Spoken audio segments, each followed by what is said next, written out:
So Chaitanya and Neehar are from the founding team at HyugaLife. Now, HyugaLife is an interesting model in terms of creating a vertical niche in the space of wellness products. What they interestingly found is the fact that the consumer is actually married to a problem statement or a category more than a brand itself.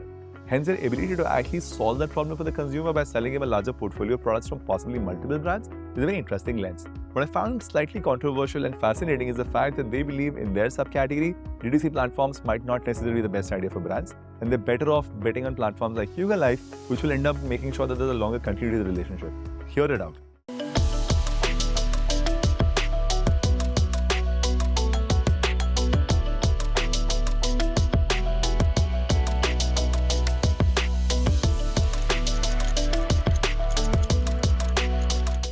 So welcome to one more episode of the State of Retention Marketing Conversation. This is your host Ankur, and I'm really excited to have this conversation today with Neehar and Chaitanya. They've been the founding team members of a company called HyugaLife. Thank you so much for joining in, guys. Maybe a quick little introduction about yourselves and your role in the companies would just help set context. Thanks for having me here. My name is Chaitanya. I have a background in chemical engineering, actually. Now looking at product and growth for HyugaLife. Before that, I spent about 4.5 years at Amazon, and I got my MBA before that. So just a quick introduction. Me, Amazon startup. Okay. How about you, Neehar? It's actually exactly the same as what Chaitanya said. So we were actually batchmates from chemical engineering. Who is it? Okay. Yeah, so we know each other since then. We worked for a few years separately. Then we did our MBA in the same year. Okay. And we ended up in Amazon Luxembourg exactly on the same date. Was that by design? No, it's all coincidental. It was coincidental, yeah. So worked again in Amazon for about 4.5 years across Europe and Singapore. Came back to India in, I think, early 2021.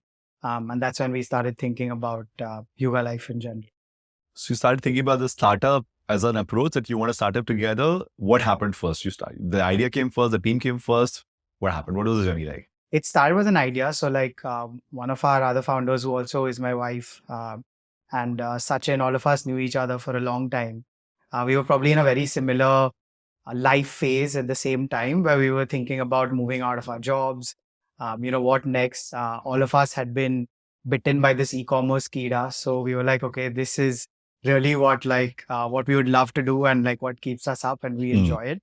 And that's when we started thinking really, what is it within this space that makes sense? Sachin has been in India in the e-commerce space for a long time now. Anvi and I also from an e-commerce space, but had never worked within this space in India. And what we observed in India was as people started getting richer and spending more money on things that they didn't necessarily need, but wanted, a lot of that spend was going towards upgrading their lifestyle, right? And a big part of that upgradation was related to their health. Okay. I think obviously at the time when I moved back to India also, there was COVID and, there was generally a lot more awareness going around about what's good for you. That's where sort of the genesis of HyugaLife was born. Awesome. What's been your entry point and how did you get rolling? For me, I was longer at Amazon than him. So these folks started off the journey and I came in about a few months later. It was a sort of a similar, I would say, space that I was in as well. Thinking about, now's the time. I'm at the sort of the right juncture on my life phase to start something. And since these folks were starting, I was like, I might as well join you. If all of that is aligned. You know who you're working with highly motivated, ambitious folks. So, I mean, then the team makes sense, right? So I think most of the early stage growth is all about the team. Absolutely. And I mean, the team here sort of is great. So I joined. So the team came together. The first conception of what HyugaLife would be was there. Is it the same as what it is today? No, it's not actually. So when we started off thinking about the whole health space, we were actually thinking about launching a few brands within the health space. Because we felt like there was differentiation needed in what brands talk about, the kind of products they deliver. However, when we went further into our research and deep dives, we realized that there are, to some scrapes we did out of other marketplaces, we saw there were already more than 4,000 brands within this very, very small space in India. So for context, this whole space of nutraceuticals, supplements, and all of that is about a $4.5 billion market size in India. And this is online, offline, both put together. Yes, both put together, which is very, very small, right? 4.5 billion sounds small to you, okay? Sure. I mean, it's a function of context, but I mean, it's small compared to when you think about other e-commerce categories like your fashion and apparel, beauty, electronics, and so on. So in that spectrum, it's still a niche. Correct. Okay. Anyway, so we were thinking about launching a brand. We saw that actually there are already too many brands for a very small market. And what is the 4,001th brand going to do different that these brands have not been able to? And that's where we realized that actually the need was probably more for a neutral voice to be able to convey the right message to the consumer. And because consumer purchase behaviors were changing, right? So you saw people asking a lot more questions, right? It was not just about going somewhere, looking at a 4-star product and then deciding you want to buy it because this is something you're consuming. And we saw like relevant benchmarks in other industries like beauty, for example, where again, people were concerned, I'm applying this on my skin. So what's it going to do? Are there going to be side reactions? I have oily skin. Is it okay for me? I have like, dry skin. Can I use this product? And it's very similar in health as well, right? You want to know that, I'm in this life stage right now. Is this product good for me? And maybe a 4-star rating does not convey the same thing to you. That's when we realized that probably the need for a platform or a marketplace, a neutral voice that can convey all this in a much more seamless and easy manner was probably more the need of the hour. Awesome. So HyugaLife was born as a marketplace in Jan this year. In general, from a business lens, this is like, are you going to be competing with all those 4,000 brands for the share of traffic when you look at your performance bids? And what is the, let's say, customer segment or definition of the ICP or ideal customer profile that you're chasing? How does it, let's say, stay in ground or find your place when you have a degree of competition in the likes of Amazon, the DTC platform that these brands are selling on? How do you look at that lens on the acquisition side? I think we have a couple of main competitor segments, right? I think our consumer profile already exists. We're not building a very new consumer profile as such. These people are today anyway shopping. Obviously, over a period of time, our objective is to get more people into this funnel than there are today. Sure. And that's what I believe a platform can do. When you say people buying into this category. Yes. Okay. Yes. That's an ongoing journey. Correct. Sure. Yeah. But currently, if you look at people buying from horizontal marketplaces like an Amazon or a Flipkart, that's one side, right? Then you have your others, which are probably your e-pharmacies to an extent. You have your NetMeds, Pharmacy, 1mg, so on. And then you have the brand's own D2C websites as well, because they are also doing a pretty decent job of selling to their own website. So I think from a competitor standpoint, when we look at horizontal marketplaces like an Amazon or a Flipkart, what we're trying to build is something far richer in terms of a customer experience than what is currently available today, right? And that actually comes from anecdotes that we see on an Amazon or Flipkart, where you will see if you want to buy, let's take whey protein, which is the largest subcategory within this space. And let's take Optimum Nutrition, which is one of the largest brands in this space, right? But when you go to an Optimum page on an Amazon and you see the reviews, you'll always see things like, like, oh, I got a fake product, or like, I don't know where this has come from, or like my seal was a bit torn, and stuff like that, which is one side of the problem. The other side is more around understanding, is this the right product for me?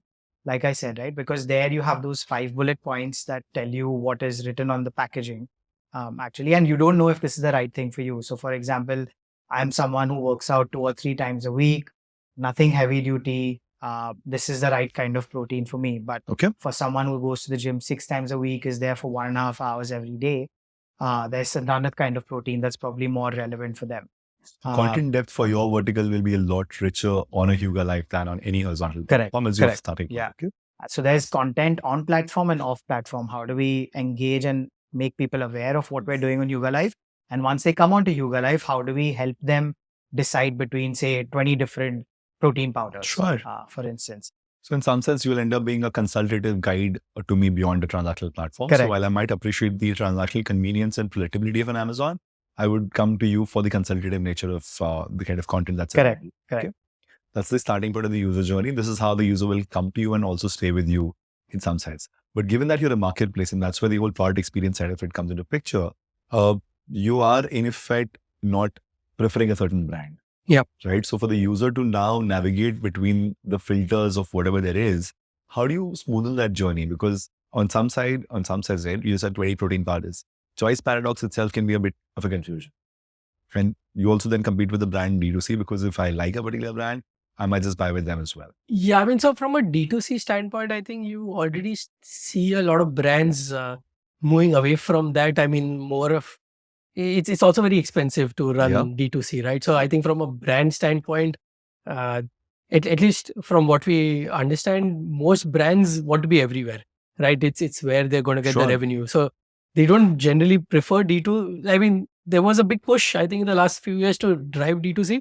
But now we see a reversal that, I mean, essentially they want to be where customers are, right? So they want to be the channel of preference. So we don't look at brands as competitive, and they also don't look at us from a competitive nature. It's more around how do we collaborate to, expand the brand share for a particular channel, right? From a product standpoint, a lot of the game comes into the data, right? How the category tree looks like, how the category structure looks like, what are the data points inputted in there, and how do I show that on the website, right? So there's a bit of work on a slightly manual side in terms of cataloging this rich data, and then from the product side, it's about how do I visualize this for the customer, and how do I ensure that the UI UX seems smooth enough, and it's part of the customer's inherent journey, right? And it's part of the customer's inherent purchase journey. Sometimes what you're saying is the filters that I'll see here for a subcategory would be more nuanced compared to another platform. Yes, so and also across multiple categories. Yes, that's the journey we are going through. Of course, it's been only 9 months, right? So it's but that's the direction. That's the direction we're heading to. Is how do we ensure richness in all of what we are trying to do, right? Moving towards the customer lens. What are the things that they'd like to see? When do they want guidance? When do they not want guidance? So those are the things we're trying to figure out, and go much deeper from a content standpoint that they can get in a horizontal marketplace. Fair enough. So on one side, you're competing with, not necessarily directly, but at least on the Google search interfaces, you will be competing with other marketplaces as well as some of the D2C platforms, because they're also bidding on their own brands. You're also probably going to be bidding on that brand, Optimum Nutrition, as you said. So how does the economics of acquiring customers look for you compared to the other gangs? There will be few brands that probably do an amazing job of it. But I would say for majority of the brands, like Chaitanya said, it is super expensive, right? And these have only become more expensive over the last 3 years. Because of competition, because they only have so much to sell. So your ROAS can always have a larger basket. Correct. Now, the advantage that we have is that typically consumers don't have just one health product. They'll be having across, I mean, if they're a health consumer, right? I'm not talking about the people who are not even in this category. But if they're in this category, they're consuming more than one health product. And that's where coming onto HyugaLife would make more sense, as long as we can deliver the right experience to them, have the right assortment for them at a good price point, and give them a good delivery experience. If we are able to figure this out, which is everything we need to do, then I think there is a use case for someone to come to us versus going to a brand site. That is purely from a tactical lens. But I think in general, what we want to do is also spread more education and awareness around this whole, like, I don't think there is a lack of awareness today. Like, you are bombarded by ads and content. You follow one Instagram health influencer, you'll be bombarded by health content, right? So I don't think there's a lack of availability. It's just the lack of structured information. Need of curation as well, because if it's too noisy, then it's just hard to absorb. Correct. Yeah. Right. Like, I recently read somewhere or saw somewhere, I don't remember, that on average, we see more than 500, 600 ads in a day across all the touch points we are going through in a day, right? So you cannot remember anything. So for us, the objective is, how do we make this a lot simpler for the consumer? So a lot of the stuff that we do will be off platform on a YouTube or a Meta or so on. But also once you come on, right? Like, how do we make, for example, we have a panel of nutritionists now. So like, you can scroll through the website, search for whatever.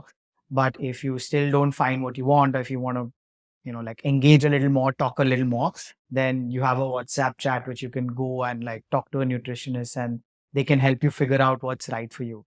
Obviously, there's a bit of algorithm where to a certain extent you answer a few questions and you'll be given recommendations. But beyond that, if you're still not satisfied, you can talk to someone. What sounds very fascinating is when you said that the two big starters to solve, one was in terms of the consumer experience of the website, second was the transaction journey and the smoothness. So picking up the best of both worlds, what a D2C brand tends to offer on their own platform with content and discovery and engagement via the consultation, and what an Amazon kind of platform offers in terms of predictability and reliability of service. So if you're able to marry these two together, I see no reason why a D2C brand would not take this as a de facto path. And for us, it's also, sorry. Yeah, go ahead. I was saying for us, it's also about telling the consumer that 75% of Indians are deficient in vitamin D3, right? 65% of Indians are deficient in protein. Sure. However, the narrative today is that if you go to the gym, you should have protein and vice versa. It's like a 1:1, right? But that's not You need protein regardless of your gym, is correct. what you're saying. Sure. Exactly. Now, we're not trying to sell you a brand of protein, which is what brands are doing. They're trying to say that you need protein, have our protein. What we're saying is you need protein.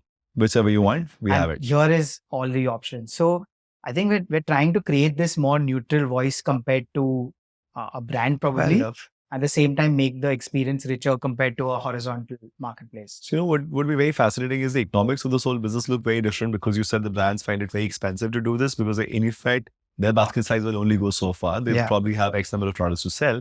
While on a platform like yours, to acquire on the first basket size as well as the subsequent repeats, you have a much larger portfolio to deal with. Correct. And that's where I'm curious about a brand's, let's say, willingness to also potentially do joint co-marketing or acquisition versus downstream retention, because look at a platform like a marketplace, a lot of them make a lot of money from brand advertising on their platforms.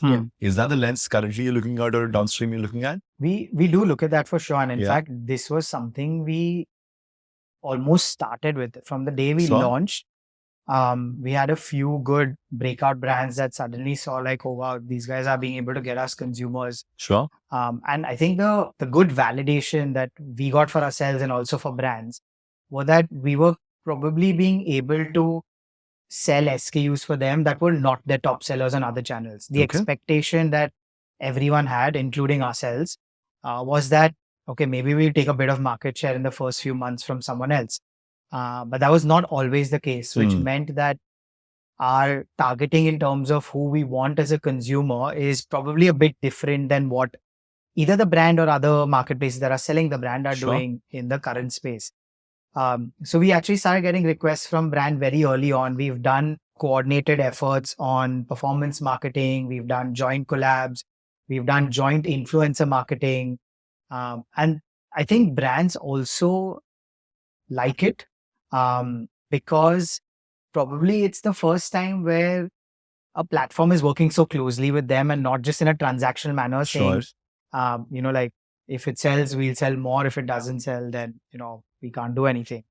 And that also goes into the way we work with brands, right? So we are an inventory-led model, which is very different. So we're buying inventory, which also gives brands a lot of confidence, skin in the game, clearly. Because we have the inventory, we are paying for the storage, we are responsible to manage the entire experience. So they know that we are serious about this. Fair enough. So in terms of just the your lens on how you acquire customers, is there a channel mix that you currently have and where you see that this is the amount of money we spend on paid and this is a whole bunch of content efforts we're doing to drive organic? And let's say a share of our traffic is now direct because of all our communication pieces. Is there a let's say, mix of traffic sources? Definitely. And I mean, they're pretty standard traffic sources. We advertise on a Google or a Meta or wherever, where everyone does. What we're more and more trying to understand now, and I think it's still very early days, is where else can we go, right? Because I think, honestly, I think Google and Meta are very, very crowded. And a lot of people have tried, but it's not that easy to continue scaling on there. And hence, obviously, retention is a large part of what we do. And it's the same for even health brands within the space, not just for a platform like us, right? Because you don't make money on your first purchase. But if you can convince the person that this entire experience, right from when you came on to you consuming the product and liking it and it giving you benefits, if this is a good experience, then you'd come back. And that's what we're all hoping for. Absolutely. So obviously retention will play a very, very large part in what we're doing. And it'll be a part of our survival, right? If we cannot get people to come back, then that's a problem. I can that's imagine. a PMF issue for us. Absolutely. So I think the catalog itself has expanded quite substantially. So that should mean the inbound acquisition should be also slightly broad-based, or is there some sort of categories of products that do a majority of heavy lifting of acquisition for you? So I mean, I think proteins is a big category That's for how us. people enter the HyugaLife world. Yeah, and I think a general consumer also starts off.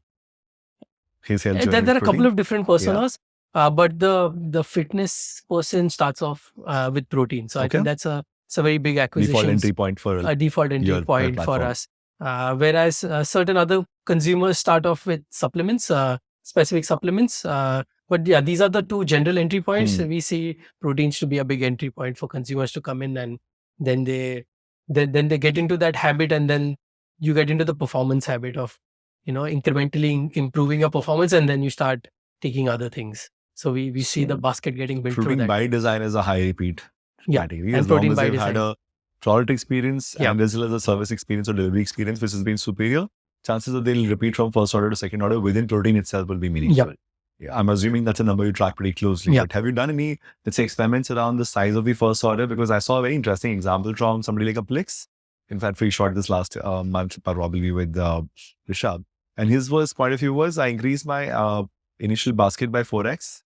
My ROAS became much better. My conversion rate didn't drop as badly. In your world, obviously, there's a larger portfolio of products to play with. You only had apple cider vinegar and a few more fizzy products. But in your world, that catalog can be much larger. So from the getting the first protein powder pack to him, what are the set of experiments that you've done which have helped you with respect to just either conversion rate or ROAS or whichever metric you find important? I think so. There are a couple of different things. One is we experiment with combos. Okay.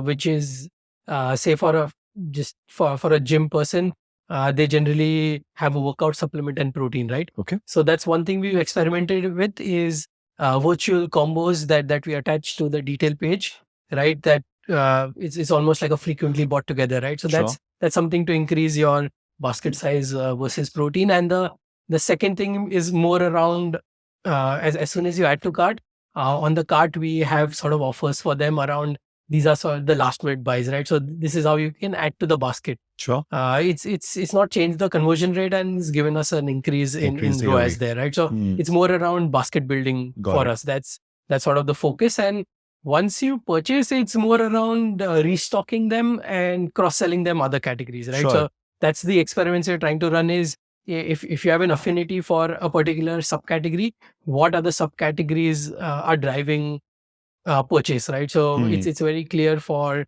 say, a gym person, fitness supplements are a very important subcategory for them in terms of affinity, right? So understood. You mentioned across the conversation about a consultative approach wherein the user can build in some profile information and that will translate into a nutritionist giving advice. Is this a structured input that goes into a user attribute mapping in some sense? I mean, either of you. So we've just started in that journey, but I think that's a separate. It's almost a mini use case in the grander scheme of things. I think the person who's super evolved is not looking for it, and the person who's not very evolved and still in the education phase will look for it. So there's slightly parallel streams, but we're looking to integrate them and see what we come up with. But so far we've done pilots with the nutritionist flow, and we're looking to incorporate it through WebEngage, right? We're looking to incorporate that journey. So, a very simple, very pointed question. 2.5 kilo protein powder for 1 kilo protein powder. What would you want to put out there? Because the refill frequency would be different, right? I'll get another one in 1 month versus I need another 2.5 months before this. Is this by choice you drive something? So not as of now, but what we're observing is heavy duty users buy the higher pack. So their usage is sort of is the same as the 1 kg. Frequency will probably be very similar. Yeah. So you mean to say if I'm using twice a day, I'll still buy in 1 month 2.5 kilos? Is that what you're saying? Yeah. So some of the people who are buying the higher pack are using it twice a day. Okay. Whereas some of the lower packs are just using it once a day. So you average out. So in some sense, my repeat interval is about 1 month regardless of which pack I choose. In some sense, that's the user behavior inside you're talking about. Because then that automatically means as to when and how do I try to upsell Yes. / cross-sell to Correct. something else. Yeah. Because if my next thing is like 3 months away, the chances that I'll have brand recall as well as a memory of my first good experience tend to get lower. Yes. So typically, in your impression, what's your first to second order interval? When do people come back for the second order? So it's between 30 to 60 days. That's already 30 to 60 days. Yeah. But given that you have a fairly large catalog of products and there is a degree of, let's say, a health affinity where people who are consuming protein powders might also want these 5 other things and they've had a good experience with you right now. Do you try to engineer, let's say, reduction of this as a core goal in your engagement retention efforts? Yeah, I mean, so the overall goal is more on the retention rate side of things, but I think as we increase retention rate, we'll see that come down. Also come down. Yeah, I think that's a natural progression of it come down. There's no North Star metric to say, okay, I need a lower days, but the North Star metric, of course, is retention rate. So trying to retention drive rate, the that first down. to second order rate itself. Yeah, yeah. And at this point, that's a number you're chasing. And you cut it off at what window? I mean, 3 to 6 months window? Till what will you keep counting? Yeah, I mean, typically, the way I'd look at it is it's a monthly frequency. So I'll cut it off in a couple of quarters. So 6 months, if you repeat it, I'll still consider first to second. And given that protein's a category, in some sense, those brands are also fairly competitive and aggressive. How does that pattern look? Is there a dominant set of components which drive a large part of this volume? Because then the windows to cross-sell and the chances that they'll switch to D2C are also a bit of a business risk for you. I think, again, it depends on the persona, right? So like, for instance, there are people, like I said, right? Like if you have your gym buffs, they know exactly what's good for them. They know what they're taking. They know that this is working very well from a performance standpoint. They just want that. You try to sell anything else to them, they're not going to switch. Work. Right? But that's a small part, right? There's a large part which is always experimenting with things, right? Flavors, different brands. Components, also, like there is also this notion amongst people who work out. Like I'm only talking about the gym guys right now. That the same protein powder doesn't work for you forever. Okay. Right? So you need to keep changing. You need to keep having new stuff so that your performance can continue improving. Okay. But apart from the guys who go to the gym, right? Like there is another part of people who are active, they exercise regularly, or they're coming to they have a certain problem and they want to solve that specific problem and they come to us. So I think for all these guys, it's very easy for them. I think they're loyal to a category today. They're loyal to a concern, but they're not necessarily as brand loyal. Fair enough. And what I mean by that is, there may be people who will be like, you know what, I've realized like my immunity is really bad. I'm falling sick every time the weather changes. The weather changes too much. Pollution happens, I fall sick. There's something wrong with my immunity. So now I want to solve my immunity. So I'm bought into the category that, yes, this is something I need to solve. But am I brand loyal in that sense that I want to take brand X's immunity booster? Probably not. I'm going to try like 6-8 things and then see what works for me. I'm going to try different formats. There'll be a gummy, there'll be a pill, there'll be like a effervescent tablet. And that's where a platform like us can really offer those options to you, right? When you're... Fair. And that's where the discovery of what is, let's say, exploration patterns, what is searches, what is filters, what is, let's say, clicks are looking like, might just tell you a lot about his problem statement. Correct. And hence the kind of solution you're able to offer from that lens. It takes me to the lens on the whole content personalization, because you have a large number of products on the catalog. Each of these has a whole bunch of attributes as well. To improve the navigation of the user through either the platform itself as well as across the communication channels. How do you, let's say, personalize experiences? Maybe just the email that comes to you, what will that include in terms of the knowledge you have about me? So we're sort of categorizing folks into different broad personas. Okay. And the journey for each of those personas, what we found is very similar. That's sort of the communications, all of our communications, all of the look and feel will flow, is going to flow through that, right? So how you talk to a person who's sort of a performance athlete, which is what I'd consider a person who's going to the gym every day. Sorry, how do you find this out on the day zero? A lot of it is just talking to people also, right? So, I mean, you can categorize them.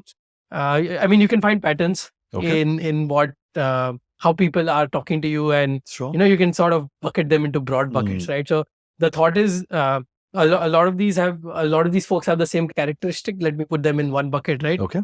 So the thought now is how do I this is what appeals to them. What is the content that's going to appeal to them, and how the comms going to look like. So that's sort of the way forward for us. Is once when you're buying a few brands as well as you're navigating through the website in a certain way, we're sort of bucketing you in one broad category, one persona, and all the comms are going to be driven through that, right? So that's the journey. We've started taking baby steps around it. Of course. But the journey is more around personalizing experience through each of these personas.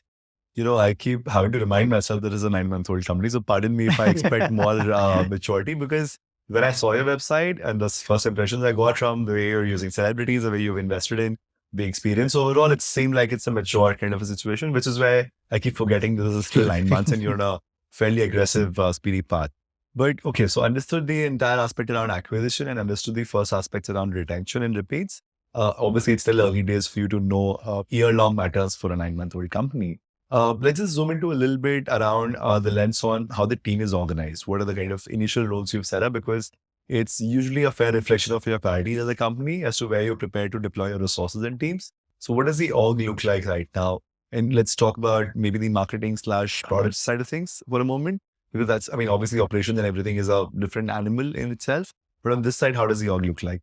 Whoever wants to take it. I'll take a bit on the product growth side. So I have a product pod, and then I have a marketing pod, and then to enable these two teams, there is a 2-3 member team on the tech side that focuses only on enabling growth, So right? classic For us, growth teams which now have access to product manager and engineers.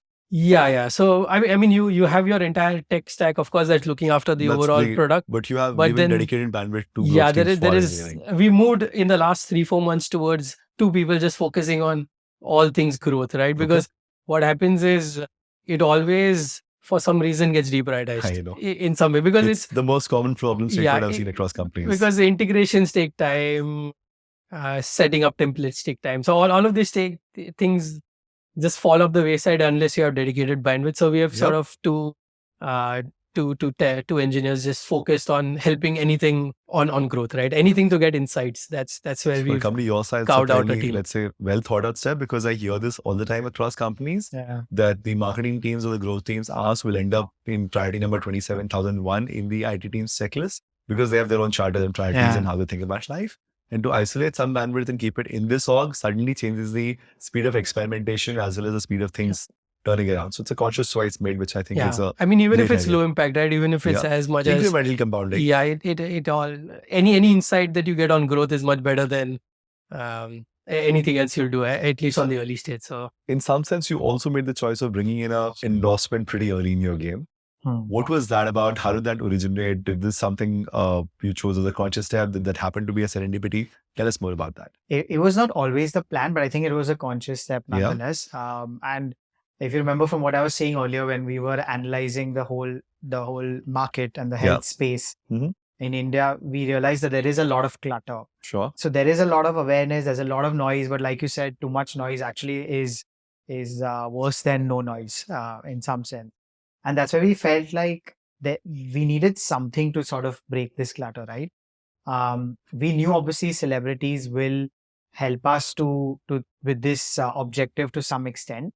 Again, we wanted to go with people who truly embody this in their day-to-day life as well, right? So it was not just about putting a face out there, but putting a face out there where people could resonate that, okay, if this person is telling me something about health, then they come from a credible place. And that's where the choice of going with the celebrities. Whether or not was decided that you need credibility, so you need endorsements from celebrities.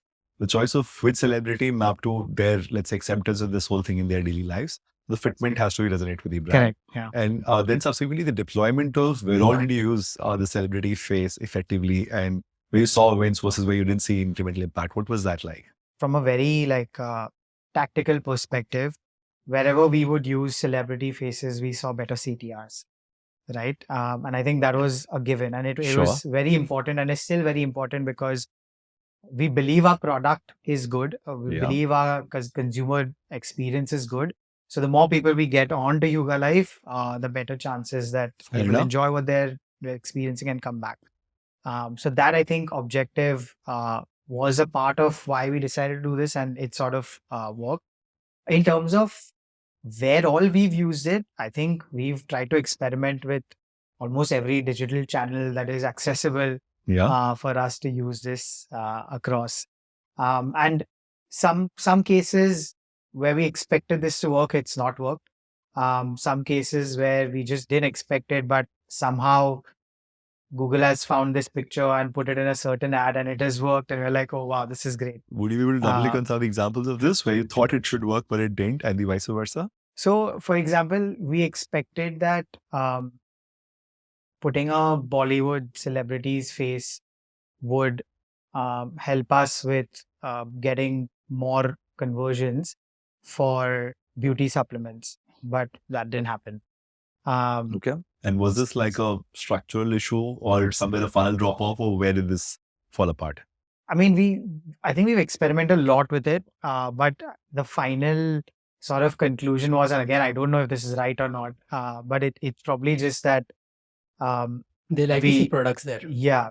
People like to see products more.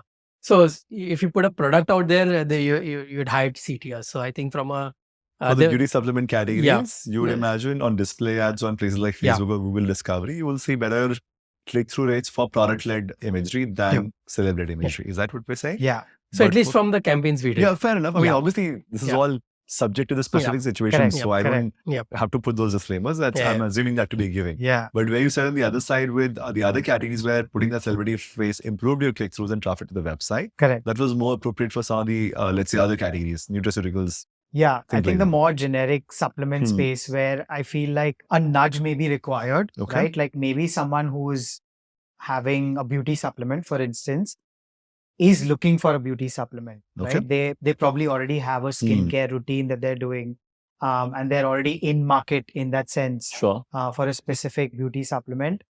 Whereas in other general health supplements, right? Like say, for example, even if you take something like multivitamins, right? There are so many people who take multivitamins regularly, but they're still not regular with their multivitamin. It's not like they take it every day. Yeah. Right. So this is a category I feel where maybe a nudge is required that, hey, you're probably on this journey, like, why don't you stick with it?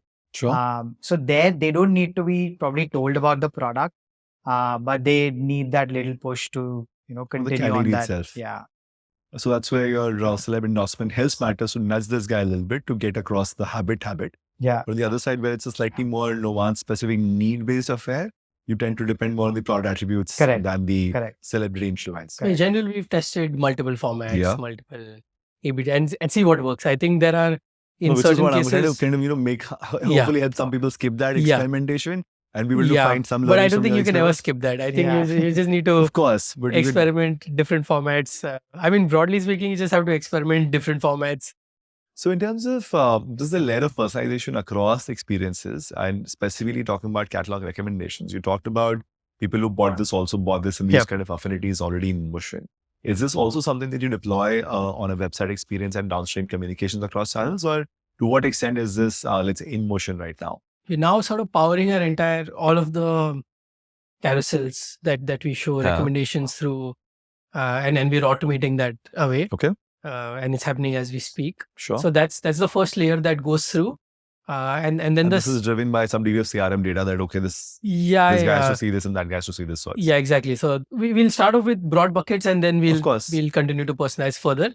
But we've already started the work on that, and I think it's going to get deployed. But your conviction is clear that personalized is better than non-personalized. Yes. You've seen some test and control uplift to say that this is. Yeah, I mean, definitely. I think when we send communications that are much more personalized, they have a much higher CTR than sending the same to all, right? I mean, sure. But we would love to believe that's a given, but it's not a given, right? It's not a given for a lot of categories. For this category, it's definitely a given. Even when you do it manually, like even without, having any systems, what we've seen is when you personalize the content a lot more, it's driving much higher CTRs, it's driving much higher conversions, right? Sure. So the entire journey is how do I personalize it even further. So the first step towards it is we're personalizing all of our carousel recommendations. Sure. Before we had certain rules in place, but now we're sort of taking those training wheels away as well and personalizing that first. And the second bit of it more will be around aiding the purchase journey. Okay. Which is when to whom do I show a guided flow? Okay. To whom do I just show like who's more evolved? Do I just show them products that they'd like to see, right? So that's the next step In of the some journey. sense, a certain level of user segmentation and real-time interventions during the website experience itself. I do know you guys are either releasing an app already or are somewhere there. We've launched. How is that? We launched an app and it's been about 2 months. Yeah. We're over 100,000 downloads now, or about 2 lakh downloads. So yeah, it's early stages on the app side, but yeah, it's been about 3 months of a learning journey there. But I'm assuming that's also a degree of conviction that as a category, this resonates extremely well with having an app compared to a single brand where my transaction frequency is kind of low, so I might not have an app. And we're also seeing much higher conversion through our app. So the overall goal is to nudge people to move towards the app. I think that somewhere by design also ends up having people who are more predisposed to having a higher frequency of engagement and transactions. They're the ones who will install the app because they're more committed to that subject. Correct. And automatically that behavior manifests in more transactions as well. So in terms of the early days of, let's say, the 0 to 1 retention piece on the app side of things, are you doing something differently from what you did on your web? So one thing is we're driving people from the web to the app. I think that's because we already built that base on the web. For new users, new installs, first-time customers, what would the first installers of the app be like? Are you doing like cost per install kind of campaigns to drive that? Yeah, piece? so it's a mix of it's a mix of digital paid marketing, right? So you're running your USCs on Google. It's a mix of that, but we also see a large share of existing web users converting to app, right, through CRM and through website. And so one would imagine in the app route, there'd be two, let's say, journeys to user acquisition. One is where people install the app as a first experience of HyugaLife, and then you work to activate them. The other one would be where there are existing users of HyugaLife, which are already consuming it on the website, probably mobile web, and a percentage of that will start to install the app and continue the journey there. So this is the frequency equal to 0 in one track and the frequency equal to 1 to 3 on the other track. So I'm curious to understand if the economics of this or the conversion funnels of these two paths, how different do they look? And then if you have let's talk about the first scenario, when you're driving app installs at a certain velocity, you said that you have 200K. How do you, let's say, run the activation flow in the application to make sure that people are making their first transaction quickly?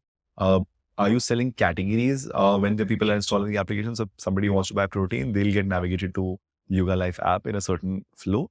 Or will you be, let's say, saying that HyugaLife installation will give you these 20 benefits, so install the app first? What kind of conversion funnel are we talking about in that lens? App installs. So from an app install standpoint, for new users, we are driving them from it's a category conversation, right? So you come here to buy your different categories. So it's almost a category lens. From a paid marketing lens, there's conversion goal against it, right? So we're trying to drive more high intent for a first time user journey. We're trying to drive more high intent user journeys. From existing web users, we're trying to convert them through all sorts of CRMs, right? And re-engaging them through paid, right? Those are the sort of two strategies that we are seeing. From a first time lens, from a first time user lens, I think driving them through a category standpoint is sort of working out because they're very high intent users. And they're coming for the reason to purchase. For our CRM journeys, I mean, we're sort of just nudging them with a first-time promo there. So we're sort of incentivizing them to promo for the app install. So we're nudging them through different offers to get them on the app. So I mean, that's what's working for existing. So in some sense, you do see the very clear incremental lifetime value if people have apps. So it makes sense for you to incentivize that shift. That once you have the app, I'm able to engage with you better. I'm able to communicate with you better. The experience is superior, so you'll stick around with me for longer. And that's also a bit of conviction from, whatever decision making you've done and invest in the app. But what I'm also very interested in understanding is you've chosen to build the entire tech team and all of this in-house. The app has also been built in-house. And that's again a conscious call because for a company your size, it can be a fair bit of technical, let's say, investment and overhead to build this in-house. What was the source of this, let's say, belief to say that tech has to be in-house? I think if you're building a platform, so I guess the build versus buy, we're building the core e-commerce stack in-house. Yeah. Whereas all of the supporting functions is through some SaaS provider, right? So MarTech is through WebEngage. Yeah. Our transportation or our fulfillment has a couple of providers, right? So we're choosing to build the core e-commerce stack in-house. Everything else is shared knowledge that we're bringing in through. Because sure, so you're using a whole bunch of SaaS, but the core e-commerce offering itself is in-house. Yeah, because if you want to drive some level of personalizations, some level of customizations, that degree of flexibility you will not get. Some point of WooCommerce or whatever will cap out, is what you're saying. You will not get the same level of customization. Sure. It's not possible to run with that speed if there's no skin in the game. And also agility, right? Like we want to make sure that we can fail fast, learn quickly, do something different, run like 5 different experiments in one go, A/B test. So, and given that we're always going to be like an app first driven business, though today it's a small part, but that's what our future looks like. I think it's very essential, almost a given, that you have to have your own in-house tech. I mean, in some sense, it's also a function of enabling infra, because the kind of maturity some of the other SaaS has taken, maybe the e-commerce app functionality on a marketplace side of things isn't as readily mature for you to say that, okay, this is 20 things available off the shelves, because otherwise you'll spend all that time building something which was maybe readily available online. Yeah, so for example, Shopify is great for web, but for app, on the app side, it's still super early. Yeah, fair enough. So, one of the things I'd love to double click on is a bit of the whole channel selection piece. And either of you are welcome to take a stab at this, because what tends to happen in early days is you're collecting a whole bunch of permissions and a whole bunch of data. And you're deploying emails, WhatsApps, web pushes, notifications. Now you have the apps, so you're doing pushes also. It can very quickly go bombarding route versus under communicating, so the user forgets you. So how do you strike a balance? How do you choose channels? How do you choose frequency of communication in your world? So I'll take this up. I think that's a question that's on my mind every day, on when to bombard and when not to bombard. The overarching, we put at a global account level, we put some frequency caps. Okay. That I put just in terms of rule of thumbs for now. As like, you don't, no communication should be sent more than X times a week across WhatsApp, email, and SMS. That's sort of the broad lens, right? Okay. Just as a frequency. And this is like what, cap. 5 a week is like the upper cap, 10 a week? No. 5 a week is a bit too much. So, I mean, at least on... It's too much. No, I mean, across channels is fine. I mean, for a particular channel, I feel like 5 a week is a bit too much. But that's heuristic, and this is your intuitive sense, because you don't want to get bombarded. It's all intuitive sense, and also I've seen how sort of Amazon also works and all, and we've seen sort of rule of thumbs. That's where your learning is coming from. There, and we've spoken to a few folks. So I mean, sometimes it comes from the industry lens, sometimes it's intuitive also. But broadly speaking, don't want to bombard a person more than once a day for a particular channel. That's sort of broad strokes we've taken. Once a day for a channel. Yeah, for one particular channel. Try and let's say get this to a more data-driven decision lens instead of a heuristic lens. At some point you'll want to do that. Exactly. So that's the other thing we're trying to experiment, is more intelligent sort of seeing where if you trying some experiments on certain journeys where if we bombard them a lot, what happens to the CTR, but we're sort of not there yet. We've sort of taken rule of thumbs for now in terms of broad strokes. How much do you want to communicate as a frequency cap sort of things. And then from a journey standpoint, we're sort of going from low engagement to high engagement, or low cost to high cost channels. As of now, where we start with the lower cost channels and then we move to higher cost channels, which also drives higher engagement as well, right? WhatsApp is doesn't that sometimes come in the way of performance outcomes? Because if you send WhatsApp first, it might give you better conversion than later. Sometimes. There's a degree of time sensitivity. Yeah, so let me clarify. I think for the higher intent journeys, like abandoned cart, we choose WhatsApp first. Yeah, there we go. So for those we choose, but for the general sort of promotional ones, we choose for a range of these. Yeah. So there's a split there. For high intent ones, we focus on WhatsApp first. Because the ROAS is just the ROAS makes sense. The intent makes sense. It's higher engagement. For the promotional side of things, we more low cost / free channels. Yeah, we go for more low cost. But there again, we're sort of trying to experiment with should we send all three together or slightly later? or in certain time frames. We don't have the answer so far, but that's where we're moving towards. Sure. I think, one of the things we're doing at WebEngage is to actually use a bit of intelligence to make this decision easier for you. You'll see that coming through. But great having this conversation. Thanks so much for making the time Thank to you join so us. much. And Thanks, I man. completely enjoyed it. Thank you so Same. much for Thank this. you so much.